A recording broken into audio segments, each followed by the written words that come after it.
Hello friends, इस video में हम डिस्कस करेंगे बार बेंडिंग शेड्यूल ऑफ कॉलम।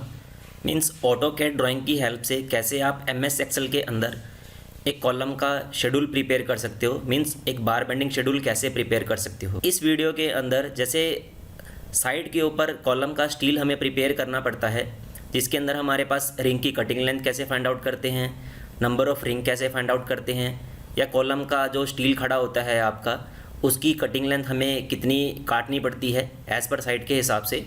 आज वो टोटल हम इस वीडियो के अंदर सीखेंगे। ये हमारे पास एक कॉलम प्लान लेआउट गिवन है, जिसके अंदर हमारे पास कॉलम मेंशन है। यहाँ पर जैसा कि आपको दिखाया गया है कि पूरे प्लान के अंदर हमारे पास C1 कॉलम मेंशन है, C2 मेंशन है, दो टाइप के कॉलम मेंशन है हमारे पास यहाँ, जिसका हमें साइज़ गिवन है। यहाँ पर जैसे C1 है, C1 का जो कॉलम का साइज़ है वो 15 इंच बाई 24 इंच का है, और यहाँ इसकी रेनफोर्समेंट डिटेल गिवन है, जिसमें आपका बार नंबर 1458 25 mm मेन स्टील है, और जो बार नंबर 2367 है उसका जो डाया गिवन है वो 20 mm का स्टील है, और बार नंबर 9216 है वो 20 mm का स्टील है।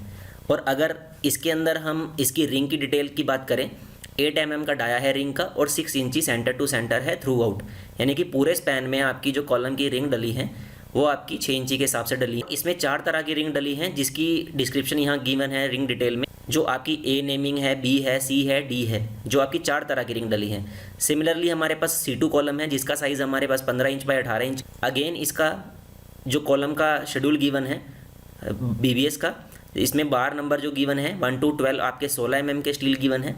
अगेन इसके अंदर आपकी जो रिंग की डिटेल है 6 इंची की स्पेसिंग है थ्रू। अगेन ये हमारे पास एक्सेल फॉर्मेट गिवन है, जिसके अंदर हम कॉलम का BBS की क्वांटिटी को प्रिपेयर करेंगे। कॉलम का एक शेड्यूल बनाना है हमें विथ शेप के अकॉर्डिंग, जिसमें अगेन बार मार्क्ड है, डिस्क्रिप्शन है, नंबर्स हैं, देन उसके अंदर आपके मेंबर्स हैं, बार हैं, कटिंग लेंथ फाइंड आउट करेंगे, शेप है, देन टोटल आपकी डायामीटर के हिसाब से हम जिसके अंदर आपकी टोटल लेंथ को फाइंड आउट करेंगे। डिफरेंट डाया गिवन है आपके पास, जैसे 8 mm है, 10। सबसे पहले हमें MS एक्सेल के अंदर कॉलम का शेड्यूल प्रिपेयर करना है, तो हम इसकी हेडिंग बनाएंगे। और यहाँ हमारे पास जैसा भी अभी आपने देखा है, हमारे पास 2 तरह के कॉलम हैं, C1 एंड C2। तो सबसे पहले हम C1 कॉलम का BBS प्रिपेयर करेंगे। अगेन यहाँ से सबसे पहले हमें C1 फाइंड आउट करने पड़ेंगे कि पूरे प्लान के अंदर C1 कॉलम कितने हैं। उसके लिए हम ऑटोकैड की ड्राइंग के अंदर जाएंगे। ये हमारे पास कॉलम लेआउट प्लान गिवन है, जिसमें हम आइडेंटिफाई करना है कि C1 कितने हैं और C2 कितने हैं। अगेन माउस का हम राइट क्लिक करेंगे और फाइंड कमांड पर जाएंगे। आपके पास एक पेज ओपन होगा, इसके अंदर हमें यहाँ पर प्रेस करना है C1, और ऑब्जेक्ट को सिलेक्ट करेंगे। यहाँ से सिलेक्ट ऑब्जेक्ट पर क्लिक करेंगे और पूरे प्लान को हम सिलेक्ट कर लेंगे यहाँ से।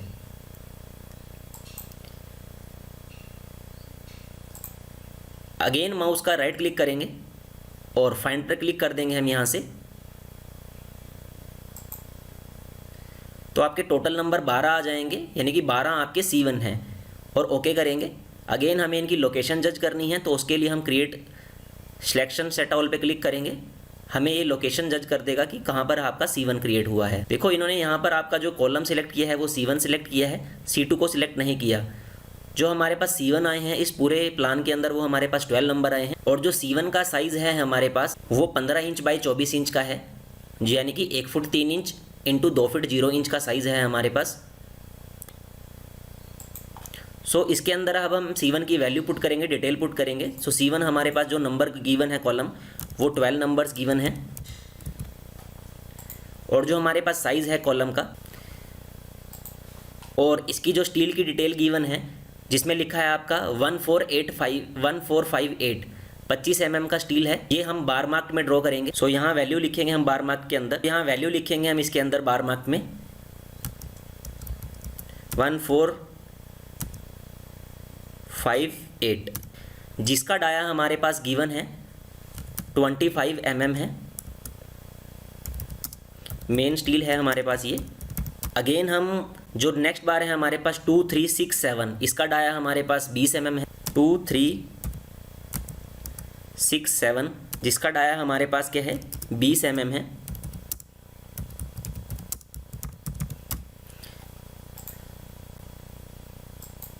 और नेक्स्ट है 9 to 16 20 mm मेन स्टील है, और 9 to 16 20 mm मेन स्टील, ये हमने इसकी बार मार्क्ड में डिस्क्रिप्शन लिखी है, इसको सिलेक्ट करके हम इसको सेंटर कर लेंगे, इसको सेंटर कर लेंगे यहाँ से। अब बात करते हैं मेंबर्स की। मेंबर्स हमने पिछली वीडियो में भी डिस्कस किया था फुटिंग में कि मेंबर जो होता है आपका, जैसे इसमें हमारे पास टोटल C1 जो गिवन है वो 12 है, तो नंबर ऑफ मेंबर हमारे पास 12 हो जाएंगे। सो नंबर ऑफ मेंबर हमारे पास 12 हो जाएंगे, इसकी वैल्यू हम यहाँ पुट करेंगे, 12 नंबर्स हैं, ये सभी के लिए सेम रहेंगे। और हमारे पास जो बार गिवन है, जो मेन बार है 1 4 5 8, ये हमारे पास 4 बार हो गए हैं टोटल, और ये भी हमारे पास 4 हो गए हैं।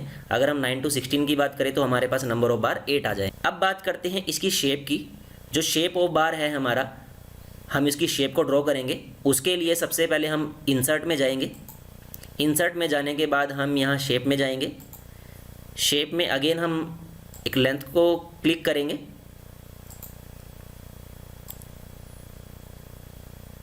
और इसको यहाँ से एडजस्ट कर लेंगे। अगेन इसी को कॉपी करेंगे और पेस्ट कर लेंगे। एक एल टाइप शेप ड्रॉ करेंगे हम यहाँ। इसको सिलेक्ट करने के बाद हम फॉर्मेट पे जाएंगे और इसकी थिकनेस को हम चेंज कर सकते हैं यहाँ से।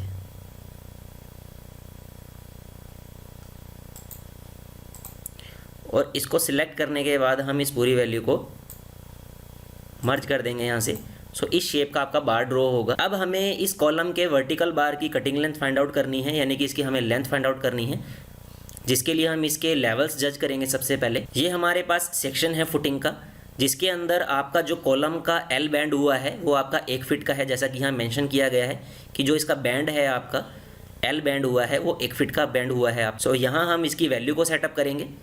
उसके लिए हम अगेन इंसर्ट पर जाएंगे, एक टेक्स्ट बॉक्स लेके चलेंगे यहाँ से, और इसकी वैल्यू हमारी 1 फीट आएगी और 0 इंच आएगी। देन हमें इसकी ये बाउंड्री रिमूव करनी है। सिलेक्ट करेंगे, फॉर्मेट पे जाएंगे, नो फिल क्लिक करेंगे और नो आउटलाइन करेंगे। सो ये हमारा जो बैंड है ये 1 फीट का है।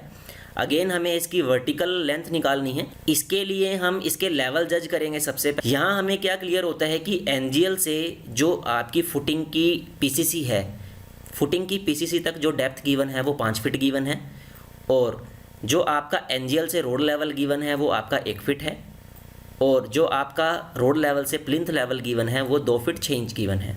ये हमारे प्लिंथ लेवल तक डिटेल गिवन है। और ये हमारे पास एक एलिवेशन गिवन है, ये सेक्शन गिवन है हमारे पास, जिसके अंदर हमारे पास जो सीलिंग हाइट गिवन है प्लिंथ लेवल से स्लैब तक की वो हमारे पास 15 फीट गिवन है।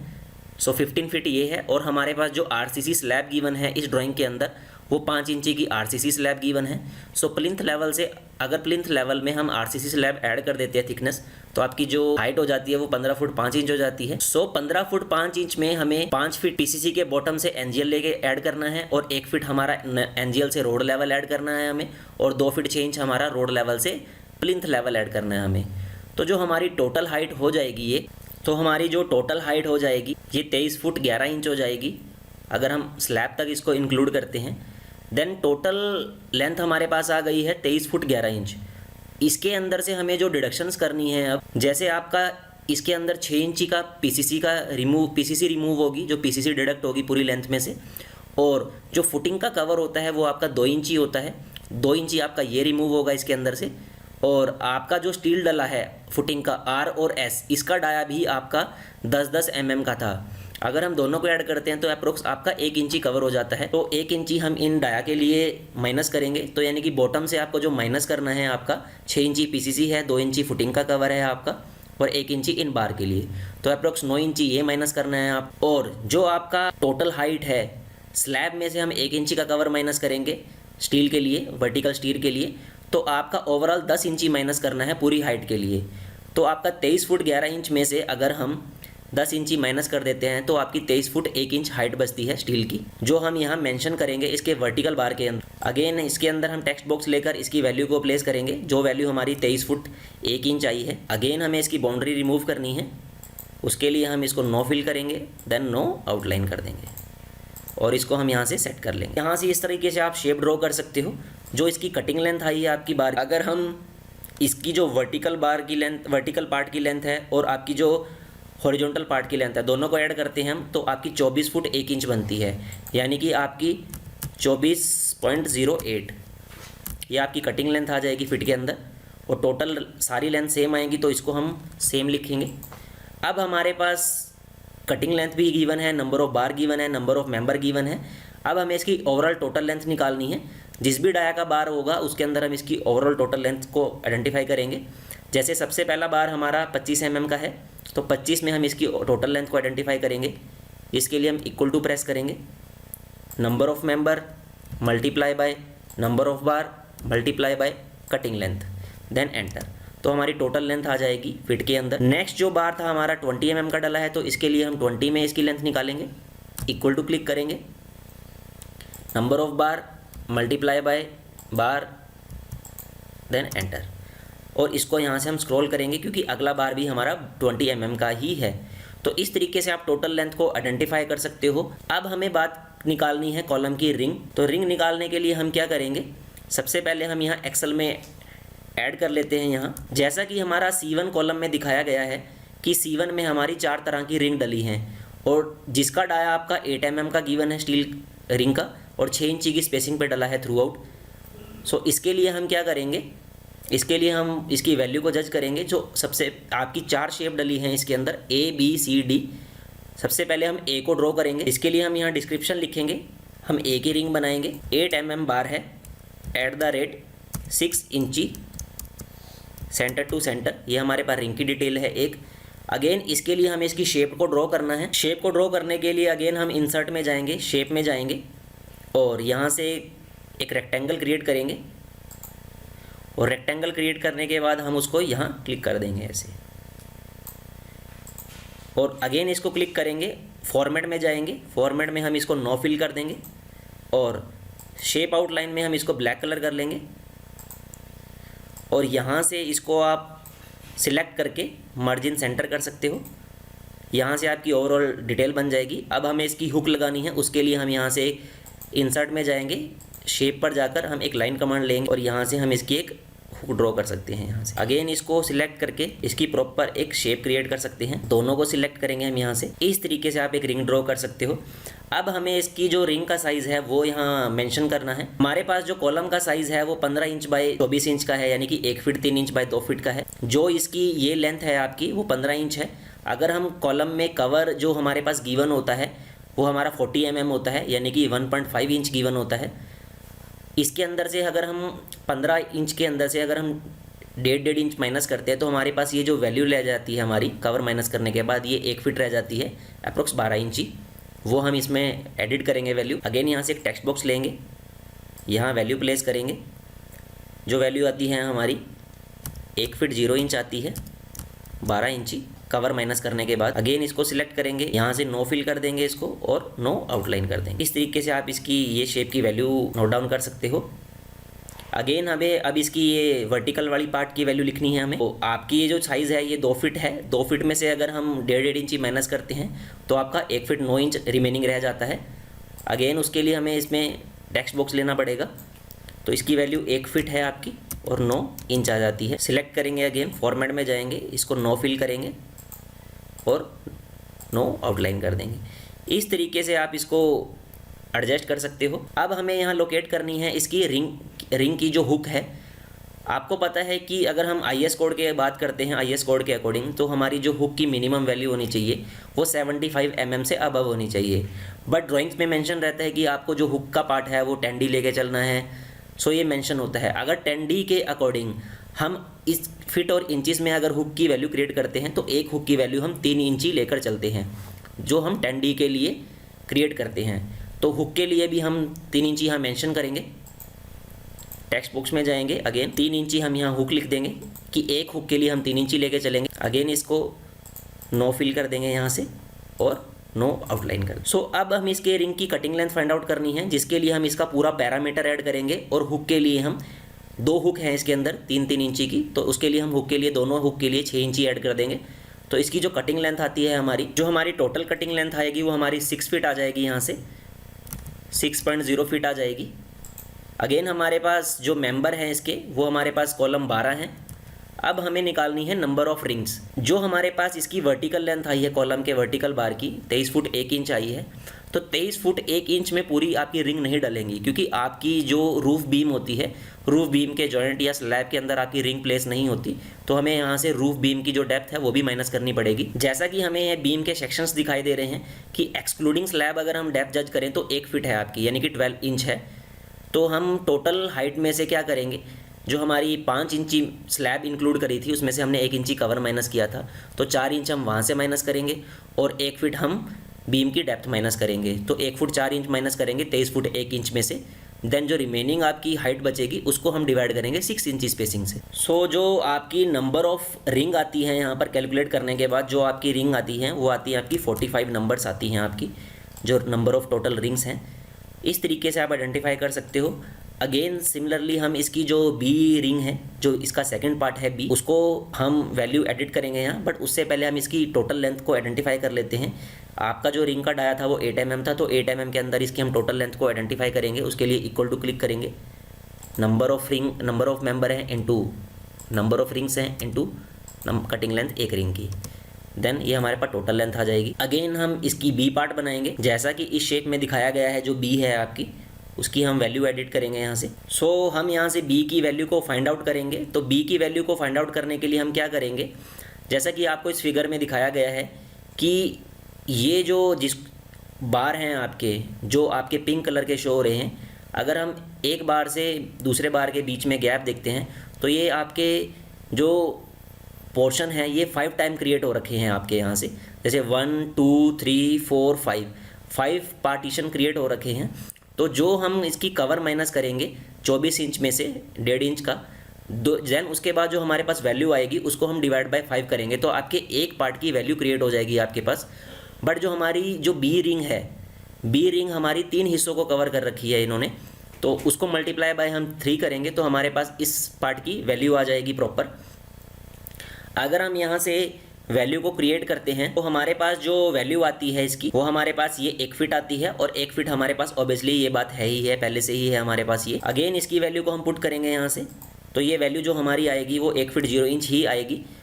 अगेन इसकी कटिंग लेंथ फाइंड आउट करनी है हमें, तो हम इसका पूरा पैरामीटर ऐड करेंगे। पैरामीटर ऐड करने के बाद जो हमारी लेंथ आएगी वो 4 फुट 6 इंच आएगी, यानी कि इसकी जो कटिंग लेंथ आ जाएगी आपकी वो 4.5 आ जाएगी आप। अगेन हमारे पास कॉलम 12 थे तो 12 मेंबर्स में आ जाएंगे। रिंग हमारे पास 45 ही आएंगी। अगेन हम इसको स्क्रॉल डाउन कर सकते हैं यहाँ से इसकी लेंथ को फाइंड आउट करने के लिए, और यहाँ से इसके 0 रिमूव। इसके बाद हम इसकी थर्ड शेप बनाएंगे, जो रिंग गिवन है हमारे पास सी, जैसा कि यहाँ दिखाया गया है आपको जो ये शेप गिवन है। सो अगर हम इस सी की बात करते हैं, सी की जो वैल्यू है हमारे पास, ये जो लेंथ है हमारे पास, ये हमारे पास 15 इंच है। 15 इंच में से अगर हम कवर माइनस करते हैं 1.5 इंच का, तो आपकी 12 इंच आ जाती है। 12 इंच आपका 3 पार्ट में कवर हो रखा है यहाँ, जैसा दिखाया गया है आपको वर्टिकल बार से। तो 12 को अगर हम 3 हिस्सों में डिवाइड करते हैं तो आपकी एक पार्ट की वैल्यू आपकी 4 इंच आ जाती है। तो ये वैल्यू जो रहेगी आपकी 4 इंच रहेगी, ये वैल्यू आपकी 4 इंच रहेगी। अब अगर हम इसकी जो वैल्यू है हमारे पास, ये 4 इंच ही है और ये 1 फीट 9 इंच ही है। सो इसके पैरामीटर को ऐड करने के बाद हमारे पास जो कटिंग लेंथ आ जाएगी वो यहाँ सेटअप करेंगे हम उसको। तो जो टोटल कटिंग लेंथ आएगी इसकी, वो आएगी आपकी 4 फुट 8 इंच, यानी कि 4.67 कटिंग लेंथ आ जाएगी। अगेन हमारे पास नंबर ऑफ कॉलम 12 हैं, और जो हमारे पास नंबर ऑफ रिंग है वो भी 45 है। इसकी वैल्यू एडिट कर लेंगे हम यहाँ। लास्ट जो हमारे पास रिंग बची है वो हमारे पास डी नोटेशन की है। तो डी की वैल्यू को आइडेंटिफाई करने के लिए अगेन हमारे पास एक पार्ट की जो वैल्यू आई थी हमारे पास, उसको आइडेंटिफाई करेंगे हम। जो हमारे पास 24 इंच है, कवर माइनस करने के बाद हमारे पास 1 फीट 9 इंच बचा है, उसकी एक पार्ट की वैल्यू को हमने आइडेंटिफाई करना पड़ेगा। अगेन जो वैल्यू आती है हमारे पास, ये हमारे पास 4 इंची अप्रोक्स आती है जो वैल्यू आएगी, और ये वैल्यू हमारे पास जो है ये आपकी 1 फीट ही है। ये वैल्यू हमारे पास अगेन 4 इंची आएगी। इसकी वैल्यू को प्लेस कर लेते हैं यहाँ पर। तो अगर हम इनकी टोटल कटिंग लेंथ को फाइंड आउट करते हैं तो आपकी ये वैल्यू आएगी आपकी 3.17, और जो नंबर ऑफ रिंग है अगेन 45 हैं, और नंबर ऑफ मेंबर हैं 12। अगेन हम इसकी वैल्यू को स्क्रॉल करेंगे अगर यहाँ से, तो हमारे पास टोटल लेंथ आ जाएगी। इसके 0 रिमूव कर सकते हैं हम यहाँ से। अगेन हमें इसका टोटल करना है, तो यहाँ से हम क्या करेंगे, टोटल लेंथ, पूरी लेंथ को यहाँ से सिलेक्ट करेंगे, सबको सिलेक्ट करेंगे, और हमारे पास यहाँ टोटल लेंथ आ जाएगी। डाया के अकॉर्डिंग सम करेंगे उनका। तो हमारे पास जो डाया यूज़ हुआ है 8 mm यूज़ हुआ है, 20 यूज़ हुआ है, 25 यूज़ हुआ है, तो इनकी टोटल लेंथ हमारे पास मीटर फिट में आ गई है। इसको हम कन्वर्ट कर लेंगे लेंथ को यहाँ से मीटर के अंदर। मीटर में कन्वर्ट करने के लिए अगेन हम यहाँ फॉर्मूला लगाएंगे, इक्वल टू पूरी लेंथ को सिलेक्ट करेंगे, देन डिवाइड बाय 3.28। तो इस तरीके से आप इसको मीटर में कन्वर्ट कर सकते हो। अब यहाँ से हम हर डाया के अकॉर्डिंग उसका यूनिट वेट निकाल, जिसका रिजल्ट हमारा केजी पर मीटर में आता है, यानी कि जो इसका यूनिट है इसकी वो केजी पर मीटर में आएगी हमारे पास जो इसकी रिजल्ट आएगा। तो हर डाया के अकॉर्डिंग हम इसका यूनिट वेट निकालेंगे। जैसे 8 mm का है तो 64 डिवाइड 162 एंटर। सो 8 mm का यूनिट वेट आ जाएगा हमारे पास। यहाँ 20 का निकालेंगे हम, सो 400 डिवाइड बाय 162, ये 20 का आ गया है हमारे पास। और यहाँ 25 का निकालेंगे तो 625 डिवाइड बाय 162, तो ये 25 mm का यूनिट वेट आ गया है हमारे पास 1 मीटर की लेंथ का। अब यहाँ से हम टोटल वेट आइडेंटिफाई करना है। टोटल वेट जो हमारा आएगा वो केजी के अंदर आएगा। तो इसके लिए हम क्या करेंगे, इक्वल टू क्लिक करेंगे और जो हमारे पास टोटल लेंथ आई है मीटर के अंदर उसको हम मल्टीप्लाई करेंगे इसके यूनिट वेट के साथ, देन एंटर करेंगे तो हमारा टोटल वेट आ जाएगा 8 mm का। सिमिलरली यहाँ भी हम क्या करेंगे, इक्वल टू क्लिक करेंगे और जो हमारा टोटल लेंथ आई है 16 mm 20 mm के स्टील की, उसको हम मल्टीप्लाई करेंगे यूनिट वेट के साथ, एंटर करें। अगेन 25 को हमें वेट निकालना है तो इसकी जो मीटर में लेंथ आई है उसको क्लिक करेंगे और इनटू करेंगे यूनिट वेट के साथ। तो इस तरीके से हम टोटल वेट को वैल्यू को फाइंड आउट कर सकते हैं, जिसको हमने हाईलाइट किया है। ये हमारे पास टोटल वेट है डिफरेंट डाया के अकॉर्डिंग, कि कॉलम में किस mm के डाया के अकॉर्डिंग आपका स्टील प्रिपेयर हुआ है। और शेप हमने इसलिए क्रिएट करी है क्योंकि जो भी बार बेंडर होता है उसको एज पर साइट आपकी हर एक शेप की वैल्यू कंफर्म होनी चाहिए कि अगर हमें कोई रिंग बनानी है तो उसका साइज़ कितना है, या जो हमें कोई कॉलम का वर्टिकल स्टील खड़ा करना है तो उसका साइज़ कितना होगा। इस तरीके से हम एक कॉलम का शेड्यूल बना सकते हैं।